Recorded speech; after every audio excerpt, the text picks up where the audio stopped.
নমস্কার বন্ধুরা, আজ আমি আবারও চলে এসেছি আপনাদের সামনে আরেকটি নতুন রেসিপি নিয়ে। তো আজ আমি আবারও ডাটারই একটা রেসিপি নিয়ে এসেছি। এটা ভীষণই একটা সিম্পল রেসিপি, কিন্তু এর অসাধারণ স্বাদ। এটাও আমার ঠাকুমারই একটা রেসিপি।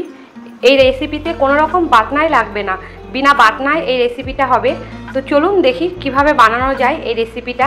এখানে আমি ডাটা নিয়ে নিয়েছি আলু পাতলা করে কেটে নিতে হবে, গাজর নিয়েছি, বেগুন কেটে নিয়েছি, আধখানা বেগুন নিয়েছি, আর দুটো মিডিয়াম সাইজের আলু নিয়েছি, একটা গাজর নিয়েছি, টমেটো নিয়েছি, 5টা কাঁচা লঙ্কা নিয়েছি, আর ডাটা নিয়েছি, আর এখানে 5টা বড়ি নিয়ে। এদিকে আমি কড়াই বসিয়ে দিয়েছি, কড়াইয়ের মধ্যে আমি তেল দিয়ে দিলাম। এটা কিন্তু আমি সর্ষের তেলে রান্না করব। আমার গরম হয়ে গেছে, এবার আমি বড়িগুলো ভেজে নেব।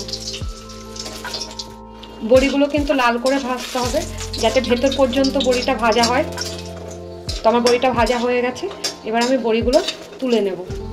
আমি গোটা অবস্থায় বড়িগুলো ভেজে নিয়েছি, আপনারা চাইলে কিন্তু ভেঙেও ভাজতে পারেন। এই তেলের মধ্যে আমি দিয়ে দেবো কাঁচা লঙ্কাগুলো, আর দিয়ে দেবো 5 ফোড়ন, দিয়ে দেবো তেজপাতা, একটু নাড়িয়ে নেব। এবার আমি এই তেলের মধ্যে এক এক সব সবজিগুলো দিয়ে দেবো। বেগুনগুলো দিয়ে দিলাম, আলুগুলো নাড়িয়ে নেব। এবার দিয়ে দেবো গাজরগুলো আর ডাটা, টমেটো, সব সবজিগুলো একবারে দিয়ে দিতে হবে। এটা এমন নয় যে আলাদা আলাদা করে ভেজে নিতে হবে। রান্না খুব তাড়াতাড়িভাবে এই রান্নাটা হয়ে যায়, আর এই রান্নাতে আমি কোনো রকম বাটনা ব্যবহার করব না, কিন্তু এর স্বাদ কিন্তু অসাধারণ হবে। কিন্তু গরম পড়ে গেছে, এই গরমের দিনে এই সজনে ডাঁটা খাওয়া ভীষণই উপকার। এইভাবে এই সজনে ডাঁটা একবার রান্না করবেন, এত সিম্পল একটা রান্না আর ভীষণই টেস্টি রান্না। তো চলুন দেখা করছি, আপনারা শেষ পর্যন্ত দেখতে থাকুন। দিয়ে দেবো স্বাদ অনুসারে নুন, মনে হচ্ছে নুনটা কম হতে পারে, আর একটু নুন দিয়ে দিলাম, আর দিয়ে দিলাম হলুদ, নাড়িয়ে নেব। বড়িগুলো এখনই ভেঙে দেবো, বড়িগুলো এই হালকা জলে সেদ্ধ হয়ে যাবে। আর যদি কেউ মচমচেভাবে খেতে চান তাহলে কিন্তু পরে দেবেন। আমি যেহেতু নরম পছন্দ করি, সেই জন্য আমি এখনই দিয়ে দিলাম।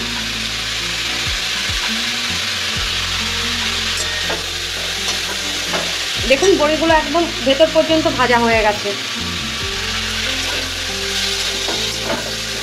এবার আমি এটা ঢাকা দিয়ে রেখে দেবো। এটা ঢাকা দিয়ে দিয়েই ভাজতে হবে। আমি ঢাকনাটা দিয়ে দিলাম। তো ঢাকনাটা আমি খুলে একটু নাড়িয়ে নেব।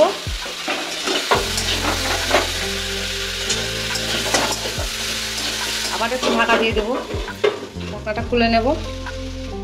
তরকারিটা দেখতে কি সুন্দর লাগছে, গ্রিন, ইয়েলো, অরেঞ্জ কালার কম্বিনেশনটা খুব সুন্দর হয়েছে। আমার এটা ভাজা প্রায় হয়ে আসলো। এবার আমি এটার মধ্যে জল দিয়ে দেবো। এটা আর কষাবো না, এটা কষানো হয়ে গেছে। এবার আমি এর মধ্যে যে যেরকম গ্রেভি রাখতে চান, এটা কিন্তু পাতলা হবে গ্রেভিটা, খুব ঘন হবে না, সেই অনুযায়ী আমি কিন্তু এটা জল দিয়ে দিলাম।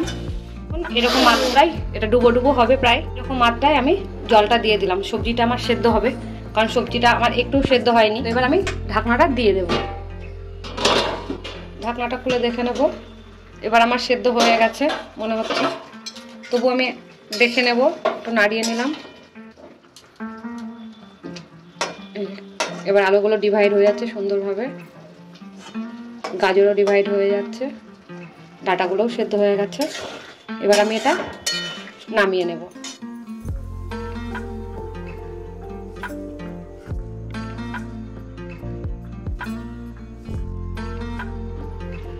ফার্স্ট স্টেপ আমার কমপ্লিট হয়ে গেল। এবার আমি সেকেন্ড স্টেপ করব। তো কড়াইটা আমার মোছার দরকার নেই, কড়াইতে তেল লেগে আছে। এই কড়াইতেই আমি বসিয়ে দিলাম গ্যাসের ওপরে। এবার আমি কড়াইয়ের মধ্যে তেলটা দিয়ে দেবো। আমি এই কড়াইয়ের মধ্যেই তেল দিয়ে দিলাম। এটা আমার সেকেন্ড স্টেপ। এটা আমার গরম হয়ে গেছে, একটা শুকনো লঙ্কা দিয়ে দিলাম। আর দেখুন আমি নিয়ে নিয়েছি সর্ষেগুলো আমি এর মধ্যে দিয়ে দিলাম, নাড়িয়ে নেব। সর্ষেগুলো ফুটতে লেগে গেছে। এবার আমি এর মধ্যে দিয়ে দেবো এই তরকারিটা। এবার আমি নাড়িয়ে নেব। দেবো চিনি, 1 চামচ চিনি দিয়ে দিলাম। যেহেতু এটা নিরামিষ রান্না, ওই জন্য আমার মিষ্টিটা লাগবে। এখানে আমি আটা নিয়ে নিয়েছি। আপনাদের ঘরে আটা বা ময়দা বা চালের গুঁড়ো যাই থাকুক না কেন, সামান্য 1 চামচ নিয়ে গুলে দিতে পারেন, বা আবার আমার মতন এখানে হালকা হাতে সামান্য অল্প অল্প করে এভাবে দিয়ে, যাতে দলা না বাঁধে, সামান্যভাবে দিয়ে নাড়িয়ে নিতে পারেন, তাহলে কী হবে, থিকনেসটা আসবে। চালের গুঁড়ো হলে ভালো হয়, এটা আমার ঠাকুমার রেসিপি। আমার ঠাকুমাকে দেখতাম চালের গুঁড়ো ব্যবহার করতে, তো আমার ঘরে এখন চালের গুঁড়ো নেই, সেজন্য আমি আটাই দিচ্ছি। চালের গুঁড়োতে খুব ভালো হয়। তো এইভাবে আমি 1 চামচ মতন দিয়ে দিলাম। এবার এটা নাড়িয়ে নেব। তো রান্নাটা আমার হয়ে গেছে, আমি গ্যাসটা অফ করে দিলাম। এবার আমি এটা সার্ভ করে নেব।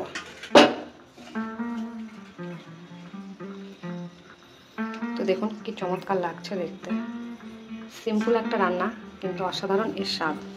তো ভিডিওটা এতক্ষণ দেখার জন্য অনেক ধন্যবাদ। ভিডিওটাকে অনেক অনেক করে লাইক করুন, শেয়ার করুন, আর এই চ্যানেলটিকে সাবস্ক্রাইব করে রাখুন, যাতে আগামী ভিডিওগুলো আপনারা খুব সহজে আর তাড়াতাড়ি পেয়ে যান। তো আমি আশা রাখবো এই রেসিপিটা বাড়িতে অন্তত একবার বানাবেন।